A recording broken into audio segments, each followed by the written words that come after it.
बेटे आज बात कर रहे कोलैडी विलयनों के गुण।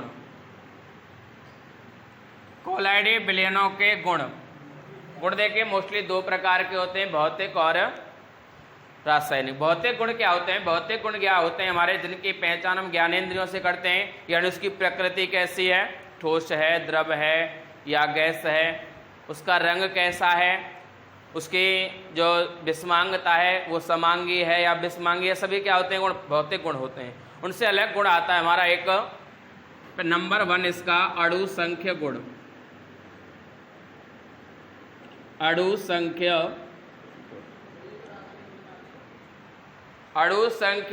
गुण क्या होता है? अणु संख्य गुण होता है वह गुण जो अणुओं की संख्या पर निर्भर करता हो। किस पर? अणुओं की संख्या पर निर्भर करने वाला गुण क्या कहलाता है?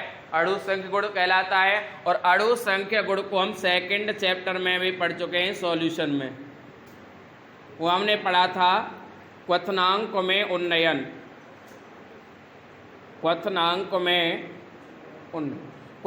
में उन्नयन क्या है? क्वथनांक क्या होता है? क्वथनांक होता है वह ताप जिस पर कोई वस्तु यानी कोई द्रव गैस अवस्था में परिवर्तित होने लगे। जैसे 100 डिग्री सेल्सियस पर पानी भाप में परिवर्तित होने लगता है, तो 100 डिग्री सेल्सियस पानी के लिए क्या हो गया? क्वथनांक हो गया। क्या हो गया?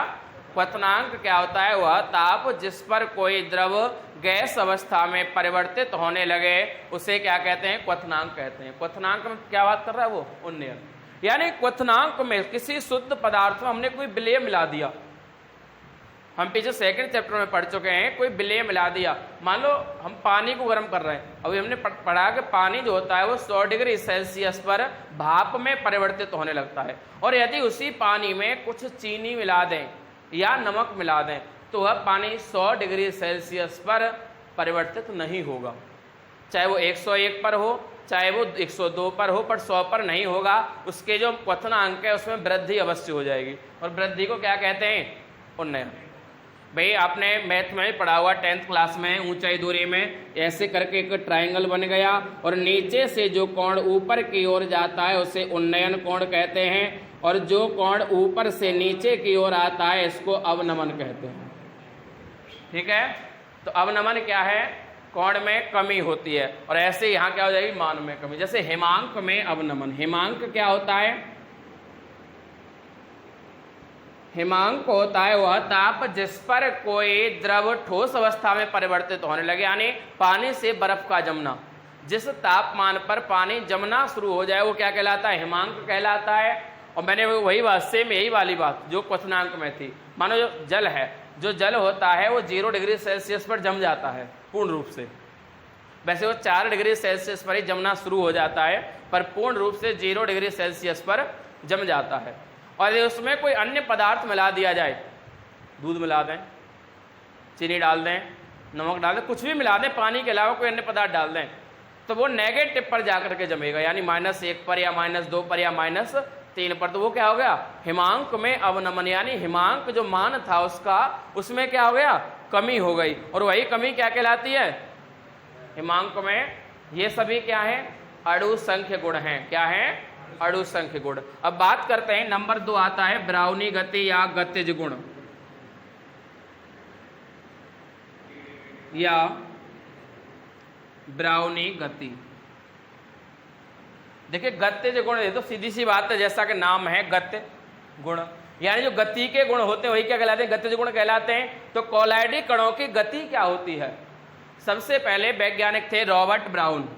ये बॉटनी के वैज्ञानिक हैं रॉबर्ट ब्राउन ने 1827 ईस्वी में सबसे पहले पराग कण जो होते हैं उनमें देखा था कि जो कोलैडी विलयन है उसके जो कण हैं वो लगातार जिगजैग टाइप से, यानी टेढ़े मेढ़े रास्ते से गति कर रहे हैं। और जो टेढ़े मेढ़े रास्ते से गति करते हैं वो करते हैं परिक्षेपण माध्यम के असमान प्रहार।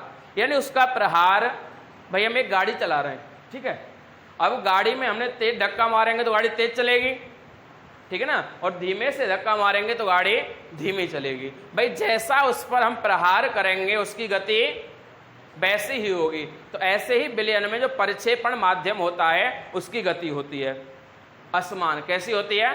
कभी भी समान नहीं रहती, और उसी असमान गति के कारण उसके जो मार्ग है या जो चलना है वो क्या हो जाता है? टेढ़ा हो जाता है। क्या हो जाता है? कभी सीधी रेखा पर नहीं चलते, और उसी को क्या नाम दिया गया? ब्राउनी गति। ब्राउन के नाम पर उस गति को क्या नाम दिया गया? ब्राउनी गति नाम दिया गया। जैसे देखो, मानो कोई एक कण यहाँ है, यहाँ से वो पहले ऐसे चलेगा, यहाँ रुक जाएगा, फिर यहाँ से यहाँ रुकेगा, फिर यहाँ से ऐसे बैक मार देगा, फिर ऐसे निकल जाएगा, फिर ऐसे वापस आ जाएगा, फिर ऐसे निकल जाए, फिर ऐसे आ जाए। यानी कभी भी एक रास्ते पर नहीं चलेगा, हमेशा वो टेढ़े मेढ़े रास्तों पर ही चलता रहेगा। और यही गति क्या नाम दिया गया इसे? ब्राउनी गति। गुण कौन सा है? गतिज गुण है कोलाइडी विलयनों का। ब्राउनी गति आपने 10th क्लास में भी पढ़ी है, और 10th क्लास में भी हम इसको पढ़ चुके हैं, पर हमने ये नहीं पढ़ा कि इसकी खोज रॉबर्ट ब्राउन ने की थी। कब की थी? 1827 ईस्वी में। नेक्स्ट है हमारा प्रकाशिक गुण। प्रकाशिक गुण जैसे कि नाम से है, भाई सीधी सी बात है, प्रकाश के ऊपर डिपेंड कर रहा होगा। और प्रकाश के ऊपर डिपेंड क्या होता है? जब किसी कोलाइडी विलयन से एक तीव्र प्रकाश पुंज यानी एक सीधी फोकसदार प्रकाश, light of beam of light, एक जब प्रकाश पुंज प्रवाहित किया जाता है तो उसमें देखो प्रकाश में 7 रंग होते हैं। ठीक है, कुछ प्रकाश ऐसे होते हैं जैसे टॉर्च का प्रकाश, बल्ब का प्रकाश, इनमें एक वाइट होता है, परंतु इनमें भी अदृश्य रूप से बाकी कलर भी होते हैं। तो जो कोलाइडी विलयन होते हैं उनमें नीले प्रकाश, जो नीले प्रकाश की लाइट होती है वो जो होती है वो सीधे कणों को हमें अपारगम्य या कहें ट्रांसपेरेंट बनाते हुए निकल जाती है। यानी जब हम किसी भी कोलाइडी विलयन में कोई प्रकाश पुंज प्रवाहित करेंगे तो उसके जो कोलाइडी कण होते हैं वो हमें स्पष्ट मूविंग करते हुए दिखाई देंगे। इस घटना को क्या कहते हैं? हम टिंडल प्रभाव कहते हैं। बात नीले प्रकाश की ही क्यों है, नीले रंग की ही क्यों है? क्योंकि अधिकतर कोलाइडी विलयनों में द्रव पाया जाता है, द्रव अवस्था पाई जाती है। मोस्टली अधिकतर जल की अवस्था ज़्यादा पाई जाती है, और जल में केवल नीला प्रकाश ही प्रभावी होता है। ये खोज किसने की थी नीले प्रकाश वाली? सीवी रमन ने। डॉक्टर सीवी रमन ने बताया था, यही तो खोज की थी उन्होंने, समुद्र का रंग नीला, जो समुद्र का पानी वो नीला दिखाई देता है। भाई सूर्य के प्रकाश में 7 रंग होते हैं, 7 रंगों में से नीला रंग होता है वही पानी में केवल प्रवाहित हो पाता है, बाकी ऊपर सतह से लौट जाते हैं और नीला रंग अंदर तक प्रवेश कर जाता है। इसी कारण समुद्र का रंग नीला दिखाई देता है। किसने बताया था? डॉक्टर सीवी रमन ने। और डॉक्टर सीवी रमन को इसी खोज के लिए पहला नोबेल पुरस्कार मिला था, यानी as a Indian scientist. Yes, और उन्हीं के लिए विज्ञान दिवस मनाया जाता है उनके जन्मदिन पर 28 फरवरी को, और उन्हीं को आधुनिक विज्ञान का जनक भी कहा जाता है। तो हम बात कर रहे थे टिंडल प्रभाव की। तो टिंडल प्रभाव क्या है? जब किसी कोलाइडी विलयन से किसी प्रकाश पुंज को तीव्र गति से प्रवाहित करते हैं तो उसमें जो उसके जो पोर्शन है, जिस पोर्शन में होकर, जिस पार्ट में होकर के जो प्रकाश जा रहा है वो क्या कहलाता है? टिंडल प्रभाव। देख, जैसे मानो हमारे पास एक विलयन है, ये विलयन, ठीक है, ये बर्तन है, इस बर्तन में एक विलयन भरा हुआ है।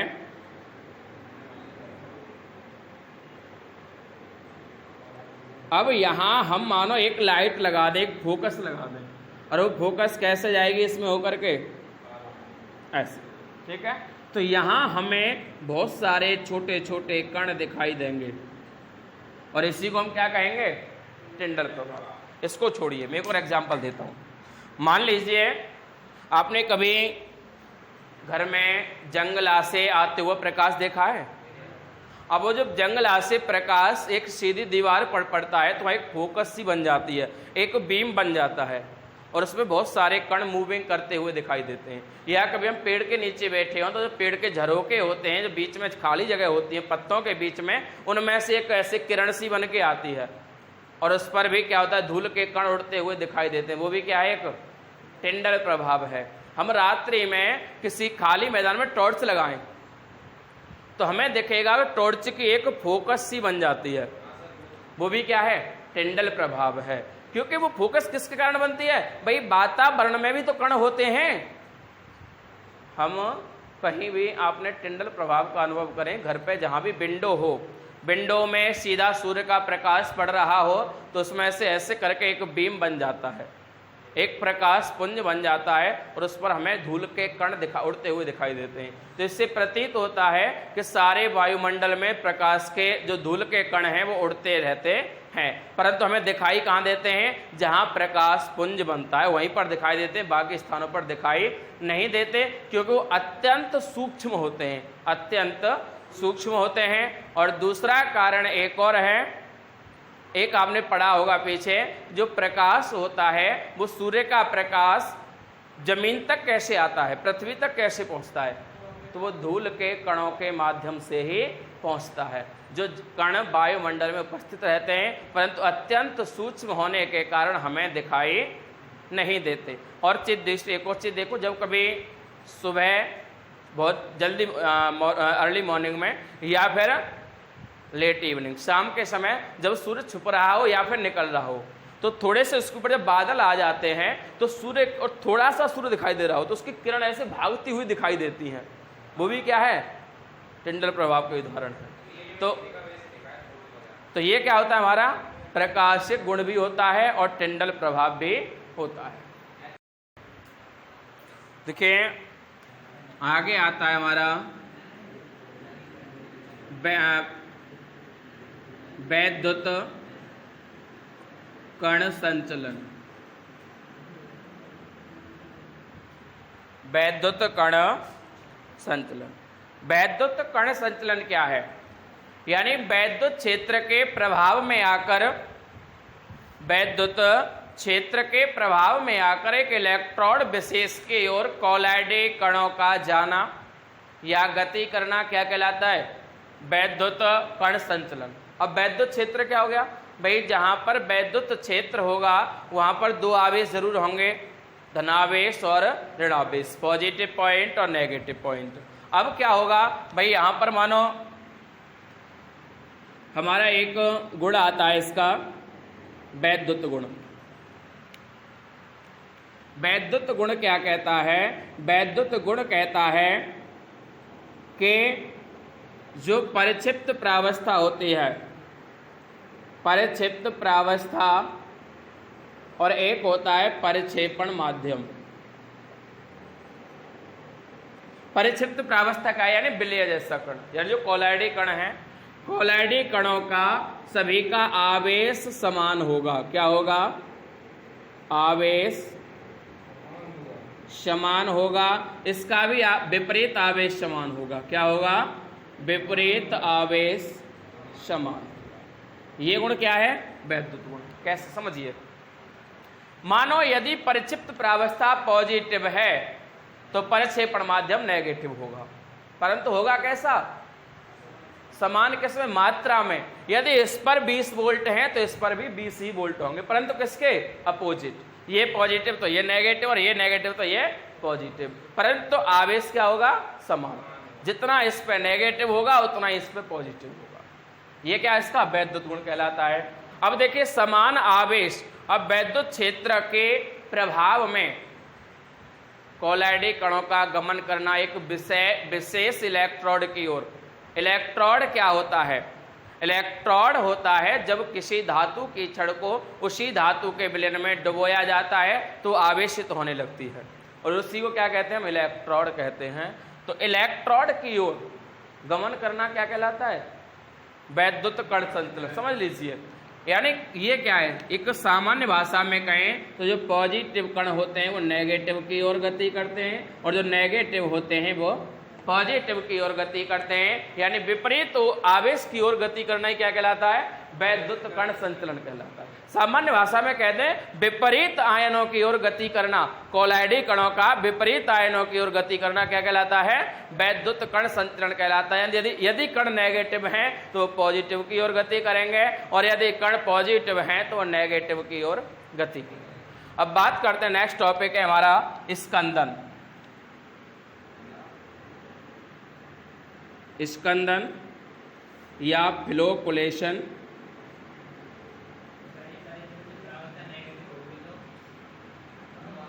या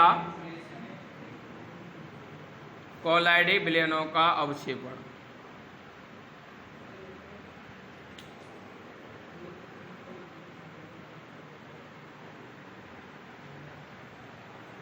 कोलाइडी विलयनों का अवक्षेपण, ये तीनों नाम एक ही होते हैं। देखो तो बात कर रहे हैं स्कंदन क्या होता है। स्कंदन होता है कि जो आवेश होते हैं, भाई हमें हमने बताया कि बराबर आवेश होता है, समान आवेश होने के कारण कोलाइडी कण एक दूसरे के प्रतिकर्षित होते हैं, यानी अलग अलग रहने की कोशिश करते हैं। आकर्षण क्या होता है? चिपक जाना। प्रतिकर्षण थोड़ा अलग गैप बना के चलना। तो इन दोनों में समान आवेश होता है। मैं लिखवाया ना, आवेश समान होते हैं। समान का मतलब यानी यदि परिक्षिप्त प्रावस्था में एक कण पॉजिटिव है तो सारे ही कण पॉजिटिव होंगे। यदि परिक्षेपण माध्यम में एक कण पॉजिटिव है तो सारे ही कण, परंतु इन दोनों के कण विपरीत होंगे, यानी ये पॉजिटिव तो ये नेगेटिव और ये नेगेटिव तो ये पॉजिटिव, पर होंगे समान ही। यदि इसमें 20 कण पॉजिटिव है तो इसमें 20 कण ही नेगेटिव होंगे। तो समान कण आवेश जो होता है वो समान होने के कारण इनमें प्रतिकर्षण उत्पन्न होता है। क्या होता है? और प्रतिकर्षित होने के कारण यदि इन्हें जबरदस्ती आपस में मिला भी दिया जाए तब भी इनके आकार में वृद्धि नहीं होती है। मान लीजिए किन्हीं दो लोगों में लड़ाई हो गई, और लड़ाई होने के बाद बिचौलिया ने आकर के उन्हें हाथ मिलवा दिए। वो हाथ कहाँ से मिल जाते हैं? ऐसे मिलते हैं, मुंह टेढ़ा होगा, यानी उनके मन नहीं मिलते, वो हाथ मिल जाते हैं, बातें होने लगती हैं, पर जो दिल में जो दुश्मनी है वो हमेशा जिंदा रहती है, वो कभी नहीं मिटती। और वही रीजन होता है इन दोनों में। इनको यदि पास में ले भी आए तो भी आकार में वृद्धि नहीं करते। अब कह रहा है वो कि यदि इनके आवेश को ही नष्ट कर दिया जाए, यानी दुश्मनी को ही मिटा दिया जाए, सारी यादों को ही भुला दिया जाए, तो ये क्या करते हैं? मिल करके और उसमें आकार में वृद्धि करने के लिए स्वतंत्र हो जाते हैं। और स्वतंत्र होने के बाद यदि इन्होंने वृद्धि कर ली, आकार में वृद्धि कर ली, तो यही गुण स्कंदन कहलाता है। हम कहें कि कोलाइडी कणों का आवेश रहित होकर के आकार में वृद्धि करना ही क्या है? स्कंदन या फ्लोकुलेशन या फिर उसका अवक्षेपण। अवक्षेपण क्या होता है? ये अवक्षेपण बनाते हैं वृद्धि करके। भाई आपने पढ़ा हो लाल अवक्षेप, सफेद अवक्षेप, अवक्षेप पढ़ा हो केमिस्ट्री में 11th में और 10th में भी। अवक्षेप क्या होता है? अवक्षेप होता है एक ऐसा उत्पाद जल में अवलेय होता है। किसी भी रासायनिक अभिक्रिया में ऐसा उत्पाद बन जाए जो जल में अवलेय हो, उसे हम क्या कहते हैं? अवक्षेप कहते हैं। क्या कहते हैं? और इस प्रक्रिया को क्या कहते हैं? अवक्षेपण कहते हैं। यानी अवलेय पदार्थ बनाने वाली प्रक्रिया क्या कहलाती है? अवक्षेपण कहलाती है।